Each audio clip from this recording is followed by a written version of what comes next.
ఆత్మ బంధువులందరికీ ఆత్మ ప్రణామాలు మాస్టర్స్. మాతృదేవోభవ, పితృదేవోభవ, ఆచార్య దేవోభవ. మనకు ఇంత చక్కటి జ్ఞానాన్ని అందించినటువంటి బ్రహ్మర్షి పితామహ పత్రిజీ గారు, రమణ మహర్షుల వారు, మహావతార బాబా గారు, సమస్త గురుమండలానికి, ఈ భూమాతకు, ప్రకృతి మాతకు, ఈ విశ్వానికి అందరికీ కూడా ఆత్మ నమస్కారాలు. మనకు ఈ జూమ్ సెషన్ అందించినటువంటి రంగనాథ్ సార్ గారు ఆత్మ నమస్కారాలు అండి. మహావతార్ ఫౌండేషన్ లో 18వ బ్యాచ్ 8వ రోజు క్లాస్ అందరికీ స్వాగతం. ముందుగా మనం కొంచెం ప్రాణాయామం చేసుకుందాము. అందరూ ఒక గ్లాస్ మంచినీళ్ళు తీసుకోండి.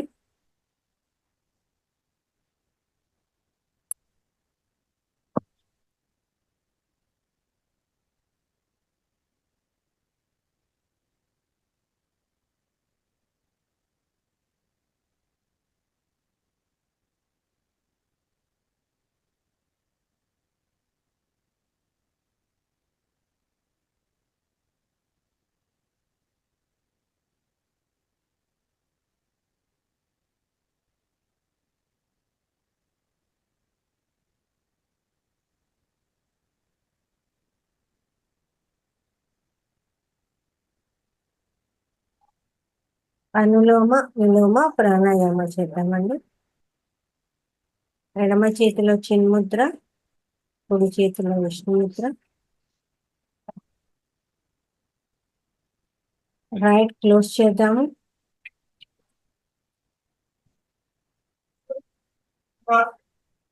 లెఫ్ట్ నుంచి బ్రేక్ తీసుకుందాము.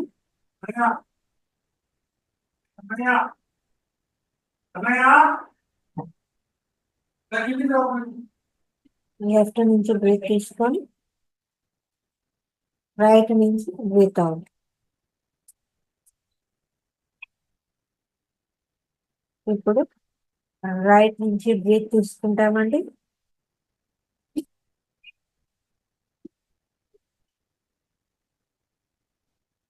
కొంచెం సేపు అలాగే ఉంచి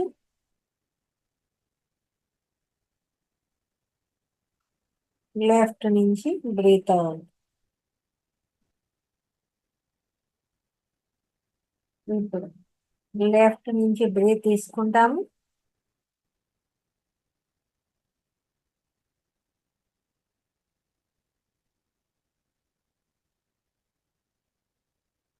రైట్ నుంచి breath out.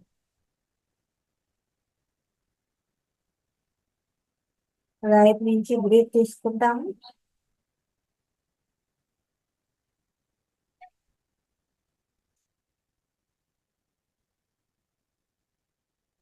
Left side breath out. Left నుంచి breath in.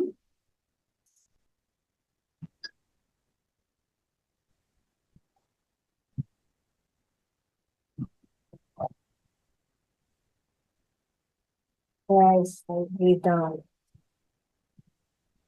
Right side breath in.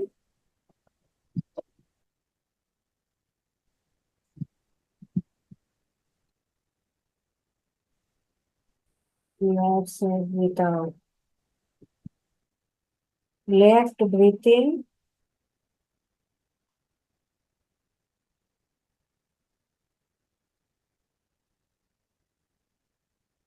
Right breathe out. Right breathe in.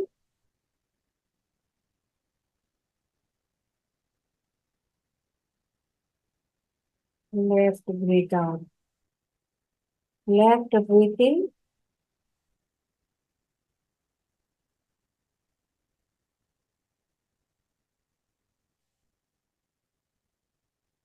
Right breathe out. Okay, ఇప్పుడు భస్త్రికా ప్రాణాయామం చేద్దామండి. ఈ భస్త్రికా ప్రాణాయామాలు హార్ట్ ప్రాబ్లం ఉన్న వాళ్ళైతే చేయొద్దండి, నెమ్మదిగా చేయొచ్చు, స్పీడ్గా ఉంటుంది కాబట్టి. అలాంటి సమస్యలు ఉంటే చేయకండి. మామూలుగా చేసే అందరూ కూడా మీతో ఎవరైనా చేసుకోవచ్చు. ఓకేనా? ఇప్పుడు చేతులు ఇలా పెట్టేసుకొని ఇలా పైకి వెళ్ళినప్పుడు బ్రీత్ ఇన్, కిందికి వచ్చినప్పుడు breathe out. Breathe in, breathe out. Breathe in, breathe out, breathe in, breathe out, breathe in, breathe out, breathe in, breathe out, breathe in, breathe out, breathe in, breathe out, breathe in, breathe out, breathe in, breathe out, breathe in, breathe out. ఇలా చేయలేనికి ఇవన్నీ నొప్పులు ఉంటే ఇలా కూడా చేయొచ్చండి. ఇలా shoulder ఇలా అయినా చేయొచ్చు. ఈ పెయిన్స్ ఉన్నాయి మాతో కాదు అనే వాళ్ళు ఇలా అయినా చేయొచ్చు అనమాట. పైకి ఎత్తలేం మేము అనుకుంటే ఇలా అయినా చేయొచ్చు. ఓకేనా? బ్రీత్ ఇన్, బ్రీత్ అవుట్, ఇలా అయినా చేయొచ్చండి. నొప్పులు ఉంటాయి, పెద్దవాళ్ళు కష్టమవుతుంది కాబట్టి నార్మల్గా చేసే వాళ్ళైతే చేయొచ్చు. పైకి వెళ్ళినప్పుడు breathe in, breathe out, breathe in, breathe out.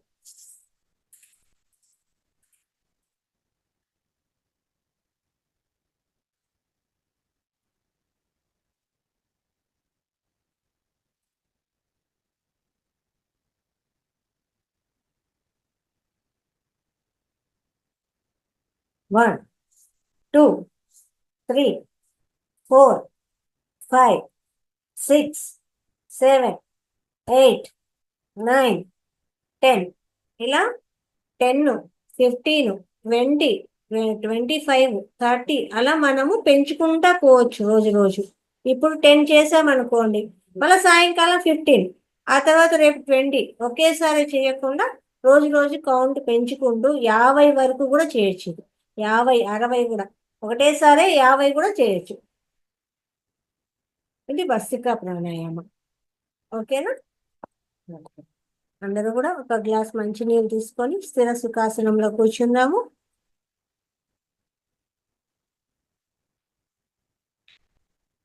అద్దాలు ఉంటే తీసి పక్కన పెట్టేద్దామండి. కళ్ళు రెండు క్లోజ్ చేసుకుందాము.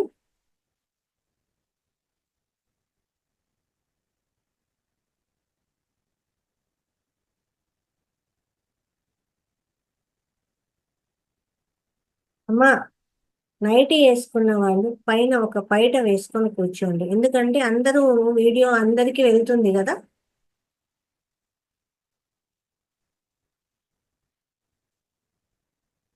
అందరూ వీడియోస్ ఆన్ చేసుకోండి. వీడియోస్ ఆన్ చేసుకొని కూర్చోండి. అందరికీ ఒకరి నుంచి ఒకరికి ఎనర్జీస్ ఎక్స్చేంజ్ అవుతాయి. అందుకే మెడిటేషన్, గ్రూప్ మెడిటేషన్ పెట్టామన్నమాట.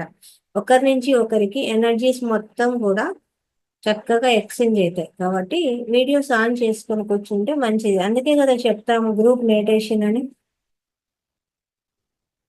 ఓకేనా?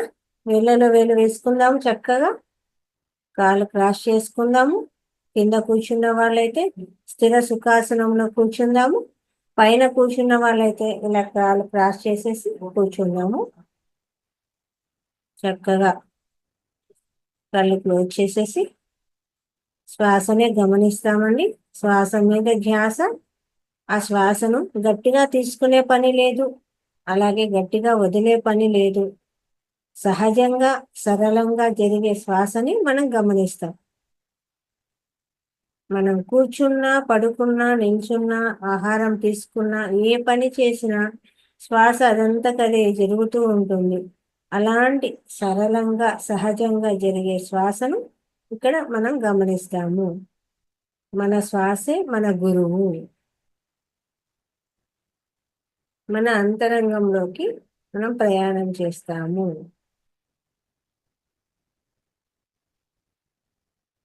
ఇక్కడ ఏ నామము ఉండదు, ఏ నామస్మరణ ఉండదు, ఏ మంత్రము ఉండదు, ఏ జపము ఉండదు. కేవలము సహజంగా సరళంగా జరిగే శ్వాసను గమనిస్తాము. కాయపు టూపిరిలోన ధ్వని ఉన్నది అని తాళ్ళపాక అన్నమాచార్య చెప్పారనమాట. అంటే మన లోపలే ఉంది ధ్వని అనేది. దాని లోపలికి వెళ్దాం. అదేంటో తెలుసుకుందాం. మనం ఎక్కడి నుంచో వచ్చామో తెలుసుకుందాం. మన అంతరంగంలోకి ప్రయాణం చేద్దాం.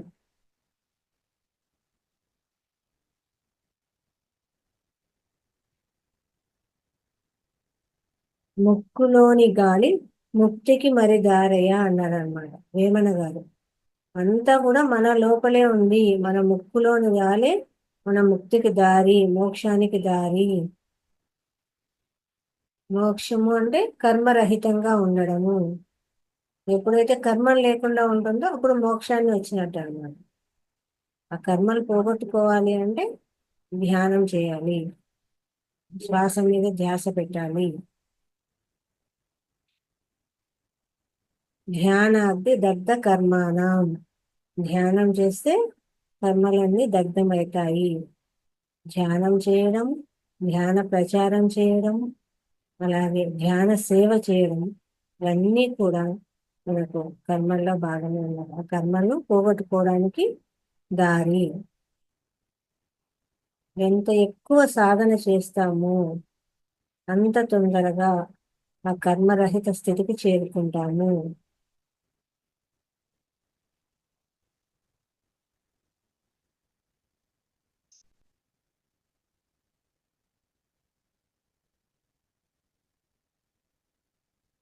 ఎక్కువ సమయాన్ని ఈ సాధనకే గడపాలి. ఆలోచనలు వస్తూ ఉంటాయండి. ఆ ఆలోచనలను కట్ చేయడము, తిరిగి శ్వాస మీద ధ్యాస పెట్టడము. సాక్షిభూతంగా ఉండాలి. వాటి వెంట పరిగెత్తకూడదు, ఆలోచనల వెంట పరిగెత్తకూడదు. వస్తుంటాయి. జస్ట్ మన సముద్రంలో అలలను ఎలా చూస్తూ కూర్చుంటామో అలాగా సాక్షిభూతంగా ఉండాలి. కానీ ఆ అలల వెంట మనం పరిగెత్తలేం కదా, అలాగే ఆలోచనలను పట్టుకొని పరిగెత్తకూడదు. వస్తూ ఉంటాయి, దాని బాగా వస్తూ ఉంటాయి అంతే. వాటి జోలికి మనం పోకూడదు. మన శ్వాస మీద ధ్యాసే, మనం ఎప్పుడు అదే చేస్తూ ఉండాలి.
నెమ్మదిగా రెండు చేతులు విడదీసి రెండు కళ్ళ మీద పెట్టుకుందాము. 5, 4, 3, 2, 1. ఇప్పుడు రెండు కళ్ళు తెరుస్తూ రెండు అరచేతులను చూసుకుందామండి. ఇంత చక్కటి ధ్యానాన్ని మనకు అందించినటువంటి బ్రహ్మర్షి పితామహ పత్రిజీ గారికి చక్కగా ధన్యవాదాలు తెలియజేసుకున్నాము. Thank you masters. మన క్వశ్చన్ అండ్ ఆన్సర్స్ లేదా ధ్యాన ఎక్స్పీరియన్స్ షేర్ చేసుకోవచ్చు.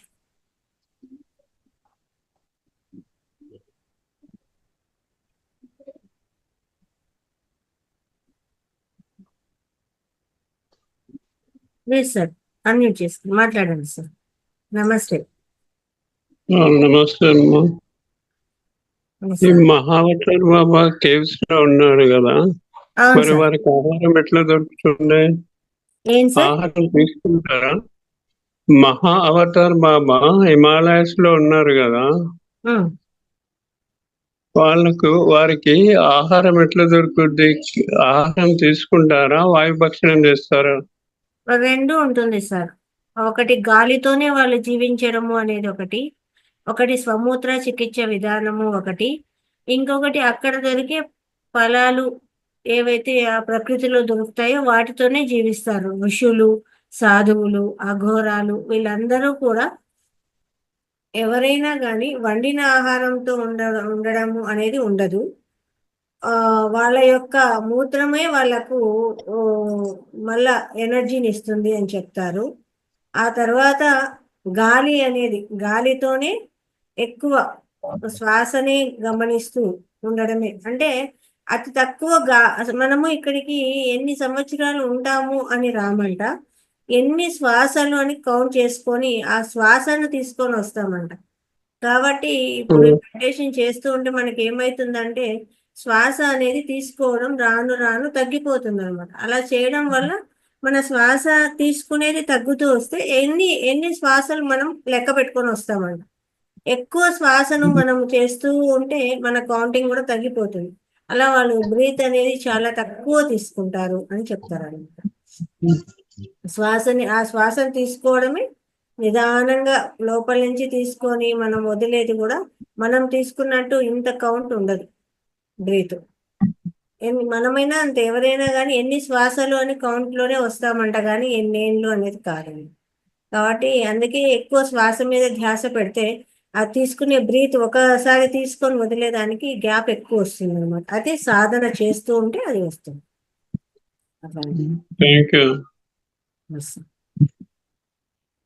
లావణ్య గారు మాట్లాడండి.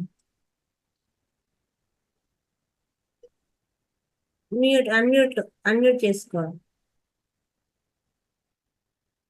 మేడం, నాకు ఇప్పుడు వచ్చిన అనుభవాలు అంటే నా మనసు అనిపించింది.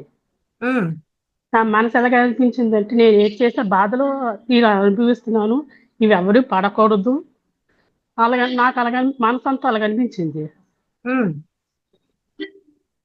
ఎవరు కష్టాలు పడకూడదు, మనం అందరూ దేవుళ్ళే కదా, అందరూ అలాగే నా మనసు దేవుడితో అన్నట్టు అనిపించింది అట్లాగా. ఉమ్, ఎవరికి బాధలు రాకూడదు, ఎవరు కష్టాలు పడకూడదు. దేవుడా నువ్వు ఇలా చేస్తావు కదా, నువ్వు నేను ఒకటే కదా, మనం ఉమ్, అందరికి అలా చేసి అలా అనిపించింది నాకు అలాగా. ఎవరు కష్టాలు అంటే కష్టాలు పడకూడదని ముందు నేను కష్టాలు పడకుండా నేను దేవుడిలా మీలాగా అవ్వాలి, నేను అలాగ అవ్వి నేను అందరి నా వల్ల అందరికీ అలాగా మంచి జరగాలి, అలాగని అలాగ అనిపించింది నా మనసుకి. ఉమ్. ముందు తర్వాత ఏడుపు వచ్చింది, తర్వాత అదంతా అయిపోయాక ఏడుపు వచ్చింది. ఏడుపు వచ్చాక వాళ్ళకి అనిపించింది ఏడడం ఎందుకు, ఏడడం అన్న కాదు, తర్వాత సంతోషం వచ్చింది. తర్వాత సంగీతంకి అదంటారు కదండి, ఇది ఇది ఎన్టీఆర్ సినిమాలోని 7 ఒకలాగా ఉంటారు కదండి. జై ఆ సినిమాలో నా మనసు ఆ సంగీతంకి అలాగా ఇది సహకరించింది. ఎలాగంటే అలాగ బాడీ కదిలి నాకు అనిపించింది మనసు. తర్వాత మళ్ళీ అనిపించింది నేను అలాగ అవ్వాలి అంటే నేను ఇంకా బాగా సాధన చెయ్యాలి. ఫ్రెండ్స్ అన్నట్టు అనిపించింది. మీరు నేను ఒకటే కదా అని అలాగ అనిపించింది. తర్వాత ఇది సాధించి మనం అందరూ ఒకే లోకం సత్యలోకం అవ్వాలి అనిపించింది అలాగా. చాలా మంచి ఎక్స్పీరియన్స్ మేడం. మీ థాట్ కూడా చాలా బాగుంది. అందరూ ఆనందంగా ఉండాలి, అందరూ దాంట్లో మనం ఉండాలి అని అలాగ అనిపిస్తుంది ఈ మధ్య. అదే అదే అనుకోవాల్సిండేది. కరెక్ట్ గా అనుకుంటున్నారు. అందరూ ఆనందంగా ఉండాలి, అందరూ బాగుండాలి, అందులోనూ మనం ఉండాలి. మంచి థాట్ రిలీజ్ చేశారు. మళ్ళీ ఉన్న బాధ ఏదైతే మనము లోపల ఉంటుందో అది చేసే కొద్దీ బయటికి వెళ్ళిపోయి లోపల అంతా ఇంకా ఏమంటాము ఏముండదు, అంత ఖాళీ అయిపోతుంది అనమాట. శూన్యం వచ్చేస్తుంది, హ్యాపీగా ఉంటుంది. అదే ఆనందము అంటాం అనమాట. అంటే నేను మళ్ళీ నాకు అనిపించింది మళ్ళీ మీకు చేరవడానికి నాకంటే నేను బుక్స్ చదవడం నాకు రాదు మేడం. అది ఇంతవరకు చెప్పలేపాను. నాకు అంతగా నన్ను దూరం చేయడానికి కారణం అదే అంటే నాకు అది కూడా తప్పించాలి, నేను నీకు దగ్గర అవ్వాలి ఆ మనసు అలాగే అనిపించింది. నేను అలాగే దగ్గర అవ్వాలి, ధ్యానం ద్వారా దగ్గర అవ్వాలి, నాకు ఫుల్ అలాగ అనిపించింది. చదవడం నాకు రాదు కదా, చదవడం రాప నువ్వు చేసావు, అది నాది ఎవరి తప్పో తెలియదు నాకు అలాగ అనిపించింది నా మనసు. అలాగ అనిపించింది నేను మాత్రం నీ దగ్గరికి అవ్వాలి, నీలో నేను అది అవ్వాలి అలాగ అనిపించింది. అంత ఫుల్ అంత మనసు అలాగా మాత్రం తర్వాత మళ్ళీ సంగీతంకి బాడీ వైబ్రేషన్ అవుతున్నట్టు అలాగ అయిపోయింది. మంచి విషయమే. మనకు చదవడం రాకపోయినా వీడియోస్ ఎన్నో ఉన్నాయి, కొన్ని వేల వీడియోస్ ఉన్నాయి. పత్రిజీ గారు చెప్పిన వీడియోసే ఉన్నాయి, కాన్సెప్ట్లే ఉన్నాయి. వినండి, యూట్యూబ్లో పెట్టుకొని వినండి. అది పెట్టుకునేది రాకపోయినా మన వాళ్ళతో హెల్ప్ చేసుకొని పెట్టించుకోవడానికి ఎలా పెట్టాలో చూసుకోండి. అదంతా వచ్చు మేడం, నాకు అదంతా పెట్టుకోవడం వచ్చు, వినవచ్చు. నేను చదవడం అది రావట్లేదు అని అది ఒక అనిపించింది, ఒక మైనస్. వినండి, విన్న జ్ఞానాన్ని గుర్తు పెట్టుకొని చెప్పడానికి ప్రయత్నం చేయొచ్చు. ఫస్ట్ మనం ఏం గ్రహించాము అనేది కూడా తెలుసుకోవాలి కదా. ఒకటికి బట్టి ఒక వీడియోను మేడం వాళ్ళు చెప్పేవాళ్ళు అనమాట. మేము అప్పుడు ఇంత టెక్నాలజీ లేదు, ఇంత ప్రచారము ఇలా ఆన్లైన్లో లేవు, మాకు రికార్డులు చేసి ఇచ్చేవాళ్ళు. ఆ క్యాసెట్నే మేము ఒక కాన్సెప్ట్నే 100 సార్లు వినేవాళ్ళము. మాలోకి అనువనువు జీర్ణించుకుపోయేది అని. అలా మనం ఆ విని ఇప్పుడు ఒక టాపిక్ తీసుకొని పత్రిజీ గారు చెప్పిన టాపిక్ తీసుకుంటే దాన్నే వింటూ ఉంటూ మనకు వచ్చేస్తుంది. అలా చేసుకుంటే సరిపోతుంది. పుస్తకాలే చదవాలా అంటే అందరికీ అనుకూలం కాకపోవచ్చు, వినొచ్చు కదా. మనం ఏ పని చేస్తున్నా కూడా ఒక పక్క పెట్టుకొని వింటూ ఉండొచ్చు అనమాట. అలా చేయొచ్చు. ఎక్కువ సాధన చేస్తూ ఉండడము, సాధన పెంచుకుంటూ పోవడము. అలాగే ఇది ఇంకోటి, ఏ కోరికలు లేకుండా చేయడమే మనకు అంతా బాగుండాలి అనుకొని చేసుకోవడమే అద్భుతం అనమాట. అంతా బాగుండాలి, అందులో నేను ఉండాలి అనే కాన్సెప్ట్ చాలా మంచిగా అనిపించింది. మీరు చాలా మంచిది, వెరీ గుడ్, మంచి థాట్ వచ్చింది. ఇంకోటి, లోపల ఉండే అంతా బయటికి వెళ్ళిపోవడము, శూన్యస్థితి వచ్చేస్తుంది. అలాంటి టైం అలా వచ్చి ఇంకా అప్పటి నుంచి మీరు చేసే సాధన ఇంకా అద్భుతంగా ఉంటుంది. మళ్ళీ అనిపించింది నేను జాయిన్ అవ్వ మాత్రం మేడం ఇప్పుడు జాయిన్ అవ్వడం కాదు మేడం, నేను నా పెళ్లి కాకముందు జాయిన్ అయ్యాను. 2009 నుంచి జాయిన్ అయ్యాను. మధ్యలో 2010 మ్యారేజ్ అయింది, డెలివరీ అయ్యాను. అప్పుడు బ్యాక్ పెయిన్ రావడం వల్ల ఆఫీసాను. అప్పుడు కరోనా టైంలో కూడా మా వేణు పెరుమల్ సార్ అని యూట్యూబ్ లో లింక్ ద్వారా క్లాసులు కదా అటెండ్ అయ్యాను. ఉమ్, అయ్యాను ఎందుకు మానేసాను అది అనిపించింది. నాకంటే ఇది కూడా మైనస్ పాయింటా దేవుడా అనిపించింది. ఇది కూడా నాకు మైనస్ చేసావా, నీకు దూరం అవ్వడానికి దగ్గర అవ్వడానికి అలాగ అనిపించింది. అది కూడా అనిపించింది. ఉమ్, తర్వాత నువ్వే చేస్తా, నువ్వే చూసుకో, నాకు ఇంక వదిలేసాను అది అనిపించింది మనసుకి. ఉమ్, నేను ఇలాగ వీడియోస్ చూసుకొని చేసుకుంటాను, మాట్లాడాలంటే నాకు శక్తిని ఇస్తాను, నేను బయటకు చెప్తాను ఎక్స్పీరియన్స్. నేను ఈ వీడియోస్ చూస్తున్నా, మరి నాకు చదవడం నువ్వే చేస్తుంటావు. నేను లేకపోతే మళ్ళీ అనిపించింది నేను చేశాను నువ్వు చేసావు ఏది తెలియదు, నేను ఏ కర్మ చేశాను మరి ఇలాగ అంటే కర్మ కూడా వస్తా కదా అన్ని అలాగ అనిపించింది నాకు అంతా. ఇలాగా ఉమ్. నేను మాత్రం వీడియోస్ వెంటనే చెయ్యాలి నేను ఇంకా అనిపించింది అంతే. Very good. చాలా బాగా అనిపించింది కదా, మంచి ఎక్స్పీరియన్స్ షేర్ చేశారు. ఇంకా ఇప్పటి నుంచి మొదలు పెట్టండి కొత్త ప్రపంచం. మళ్ళీ వచ్చారు కదా, మళ్ళా కనెక్ట్ అయ్యారు. ఇంకా దీన్ని ఆపకుండా ఎప్పటికీ గ్యాప్ అనేది రాకుండా చూసుకోండి. ఓకే. మీకు మీకు ఎవరైనా మాట్లాడతారా అండి? ఏమైనా డౌట్స్ ఉన్నాయా? మేడం నాకు వీడియో ఇంకో మేడంకి అడిగాను, మీరైనా ఎవరైనా పెట్టండి నాకు ఇది గ్యాస్ట్రిక్ ప్రాబ్లం వచ్చింది, దాని ముద్రాస్ వీడియో పెట్టరా. గ్యాస్ ట్రబుల్ ఇదే అపాన ముద్ర. చూడండి, ఇలా ఉంగరపు వేలును మధ్య వేలు బొటన వేలు ఉమ్. ఇదే ఇది ఎక్కువసేపు పెట్టుకోండి. భాష ఇది బాబా ముద్ర అంటారు. అదే అపాన ముద్ర అంటాము దీన్ని. ఉమ్. ముద్ర వల్ల గ్యాస్ ట్రబుల్ అనేది తగ్గిపోతుంది బాగా. అలాగే ఎన్- నీళ్లు బాగా తీసుకోండి. ఆ నీళ్లు తీసుకునేది కూడా గుటికెలు వేస్తూ తీసుకోవాలి. చప్పరిస్తూ, అంటే కడుచుకొనే తాగాలి, పైకి ఎత్తి తీసుకోకూడదు, గాలి అనేది పోతుంది అప్పుడు. ఇలా మనం తీసుకునేటప్పుడు దబదబా తాగేయకూడదు, కొంచెం కొంచెం తాగాలి. ఇప్పుడు కాఫీ టీ ఎలా తాగుతారు చూడండి, అలా ఒక పెద్ద దానికి తీసుకుంటే అలా తీసుకోవాలి, కొంచెం కొంచెం. కాఫీ టీ ఎలా చప్పరిస్తూ తీసుకుంటామో అలానే నీళ్ళు కూడా అట్లే తీసుకోవాలి. అప్పుడు గ్యాప్ అనేది ఉండదు. ఇంకోటి టైం టు టైం ఆహారము, ఎక్కువ గ్యాప్ ఇవ్వకుండా నీళ్లు బాగా తీసుకుంటూ ఈ ముద్ర పెట్టుకోండి. బాగా ఏమంటాము, జ్యూస్, కొత్తిమీర, పుదీనా, కరివేపాకు అట్లా వస్తుంది కదా, అర్లీ మార్నింగ్ కొంచెం గుప్పెడు కొత్తిమీర, అంత పుదీనా, కొంచెంగా కరివేపాకు, కొంచెం మిక్సీ వేసేసుకొని అంత నిమ్మకాయ తేనె రోజు పొద్దున పూట తీసుకుంటారండి. అలా చేస్తే కూడా తగ్గిపోతుంది. ఓకేనా? ఈ ముద్ర పెట్టుకోండి, నీళ్లు బాగా తీసుకోండి. ఎంతసేపు మేడం అది? ఏంటమ్మా? ఎంతసేపు అది రోజుకి?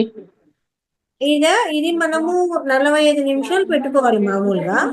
అయితే మనము అంతసేపు కంటిన్యూగా చేయలేకపోతే ఒక 20 నిమిషాలు 20 నిమిషాలు 20 నిమిషాలు లాగా చేసుకోండి, విభజించుకోండి. పొద్దున్నే ఒక 20 మినిట్స్, మళ్ళీ మధ్యాహ్నం ఒక 20 మినిట్స్, సాయంకాలం ఒక 20 మినిట్స్ అట్లా చేయండి.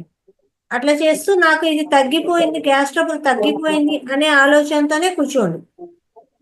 ఇది చేసినంతసేపు నాకు ఈ సమస్య తగ్గిపోయింది అనుకోండి, అలా అనుకొని చేయండి, అది సరిపోతుంది. అది బాగా పనిచేస్తుంది.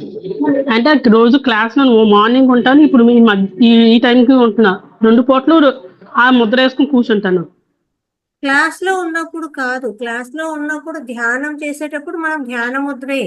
తర్వాత తర్వాత క్లాస్ లో ధ్యానం చేసేటప్పుడు ధ్యాన ముద్రను, ఈ ముద్ర అనేది వేరే టైంలో చేస్తుంది. ఓకేనా? అప్పుడు చేస్తుంది, అప్పుడు టైం సరిపోతుంది. అదే ఒకటి అదే ఏమంటే గ్యాప్ లేకుండా. ఇంకొకటి, మీరు ఎప్పుడన్నా ఆహారం తీసుకునేటప్పుడు గ్యాప్ ఎక్కువ వచ్చింది అనుకోండి, పొట్ట ఖాళీ పెట్టావు, ఖాళీ పెట్టాక ఒకేసారి మసాలాలు కారాలు తినకూడదు. ఇప్పుడు పొద్దున్నుంచి ఏం తినలేదు, ఖాళీ పెట్టారు, ఒక్కసారి ఏదైనా కారం వేసామనుకోండి అది ఇబ్బంది పెడుతుంది. ఫస్ట్ కొంచెం నీళ్లు కానీ మజ్జిగ కానీ ఏదైనా తీసుకోండి. ఎక్కువసేపు గ్యాప్ పెట్టి ఒకేసారి కారాలు తీసుకోకూడదు, అలా చేయకూడదు. Thank you. ఓకే. ఇంకా ఎవరైనా ఏమన్నా డౌట్స్ ఉన్నాయా? ఓకే. ఓకే అండి, తిరిగి రాత్రి క్లాస్లో కలుసుకుందాము. ఇంతవరకు సెలవు.